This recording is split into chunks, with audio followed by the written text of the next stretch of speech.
Well, again, we're factoring ax squared plus bx plus c. Again, we're going to try to verify that the method that I showed you with grouping is not as terrible as it can be, but we're going to work with an equation. So it's negative 4x squared plus 12x plus 7 equals 0.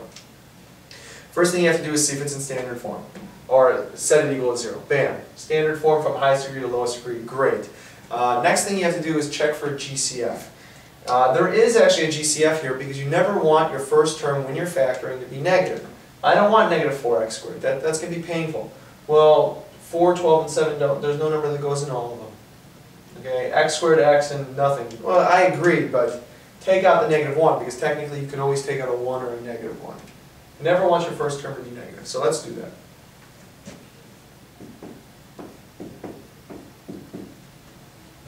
Technically, you could just divide by that and get rid of it, but I don't want to do that yet.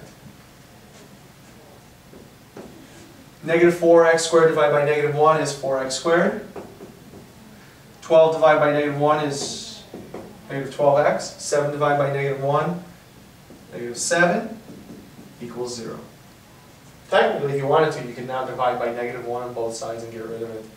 And you're pretty much set, but I don't want to do that. I think it's more fascinating this way, to be honest.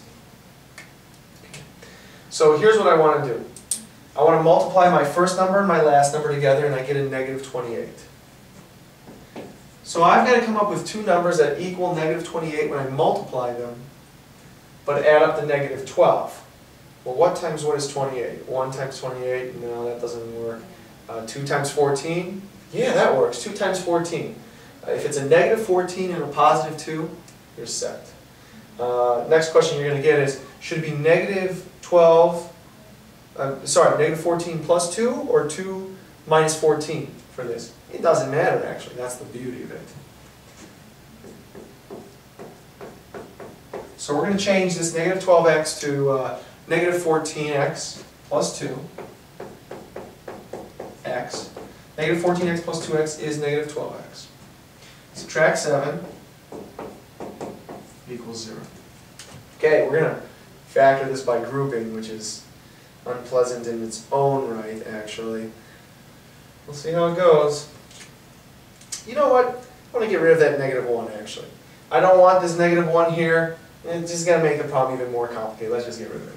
So divide by negative 1, divide by negative 1. Negative 1 divided by negative 1 cancels it. And 0 divided by negative 1 gets rid of it. That's just 0. There. We don't have to worry about that ugly negative 1 anymore. I don't want to deal with it here. So here we go. I want to factor by grouping. I want to know what I can do, what I can take out of the first two terms,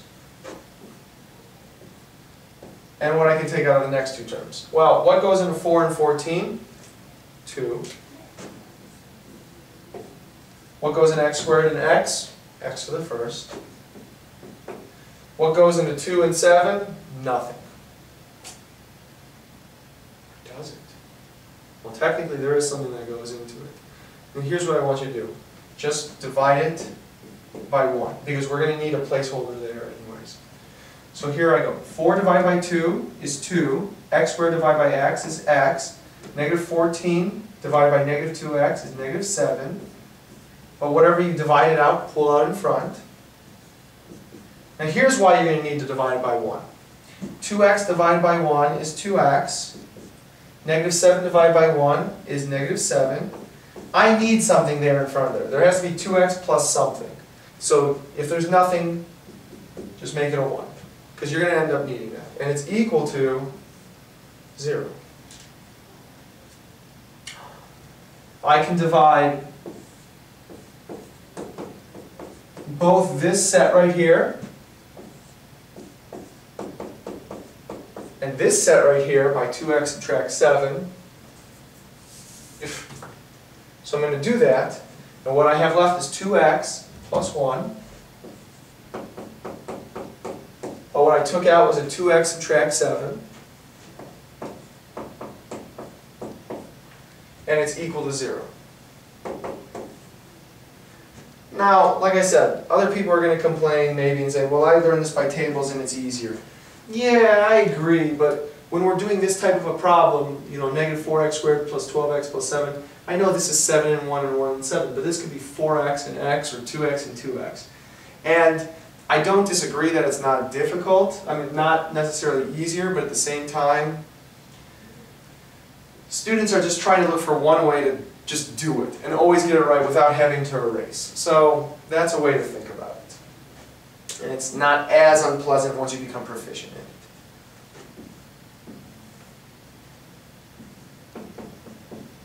(2x subtract 7 equals 0). Because this is an equation, we have to solve it. 2x plus 1 equals 0. Add 7 to both sides, add 7 to both sides. Subtract 1, subtract 1.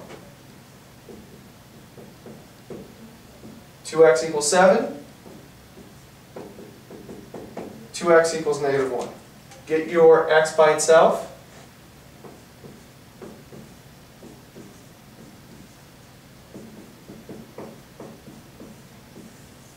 X equals 7 halves. X equals negative a half. You could do this a different way by trying to factor it in your head, which is fine. I mean, I suppose you could, but you still have to take out the negative and the 1 from everything, then divide it on both sides, and then try to factor it. I'm not really big, well, I am kind of a fan of it, but not really. Now some of you might be asking, so what? What am I doing here? Well, what we're doing here is we're finding solutions to a quadratic graph. Basically, anything that imitates a U or a upside down U, wherever it hits the ground, or wherever its starting and ending point are on a particular sort of problem is what we're doing. It'll make more sense when we actually start graphing them, but it's nice to know how to factor before you graph. That's what I personally think, but other people might disagree with that. Anyways, with that said, we've factored ax squared plus bx plus c. Not the most pleasant topic in algebra, but you know, it is what it is. So, with that said, have a great day.